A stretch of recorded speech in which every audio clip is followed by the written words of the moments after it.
আমাদের দেশের নাম ভারত। আমাদের দেশে কারোর অনাহারে থাকা উচিত নয়। আমাদের দেশের নামের মধ্যেও ভাত আছে। ভাত সাধারণত কাজে লাগে খিদে পেলে আর ঘুড়ি ছিঁড়ে গেলে।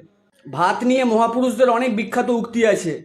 যেমন কৌশিক গাঙ্গুলি বলেছেন, পুরনো চাল ভাতে বাড়ে। অমিত শাহ বলেছেন, ভাত ছড়ালে কাকের অভাব হয় না। ইলন মাস্ক বলেছেন, হাতে মারবো না ভাতে মারবো। মুকেশ আম্বানি বলেছেন, আমার সন্তান যেন থাকে দুধে ভাতে। বহরমপুরে ভোটের রেজাল্ট বেরোলে প্রত্যেকবার অধীর চৌধুরী বলতেন জল ভাত। এবারে বললেন বাড়া ভাতে ছাই। সিপিএম এর সাপোর্টাররা তৃণমূলের সাপোর্টারদের ডিম ভাত বলে ট্রোল করে। সিপিএম এর বিশ্বাস, মাছ ভাত সর্বশক্তিমান, কারণ ইহা বিজ্ঞান। মাংস দিয়ে ভাত রান্না করলে সেটাকে বলে পলান্ন। দুধ দিয়ে ভাত রান্না করলে সেটাকে বলে পরমান্ন। চুরির টাকা দিয়ে ভাত রান্না করলে সেটাকে বলে নবান্ন। ঘি মনে করে ভাত আমার প্রতি লয়াল, ডাল মনে করে ভাত আমার প্রতি লয়াল, মাংস মনে করে ভাত আমার প্রতি লয়াল। কিন্তু ভাত অনেকটা রুদ্রনীল ঘোষের মতো, অবস্থা বুঝে ব্যবস্থা। ক্যাটারিং এর কর্মীদের ভাতকে রাইস বলা কম্পালসারি। ভাত বললে চাকরিও চলে যায়। আমার এক বন্ধু আপনাকে আরেকটু রাইস না বলে আপনাকে আরেকটু ভাত বলে ফেলেছিল বলে মালিক চিকেন পকোড়া ছুঁড়ে মেরেছিল।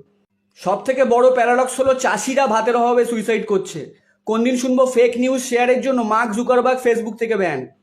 আমি ভাত খেতে প্রচণ্ড ভালোবাসি। শিবরাম চক্রবর্তী বেঁচে থাকলে আমাকে ভাতের ফ্যান বলে ডাকতেন।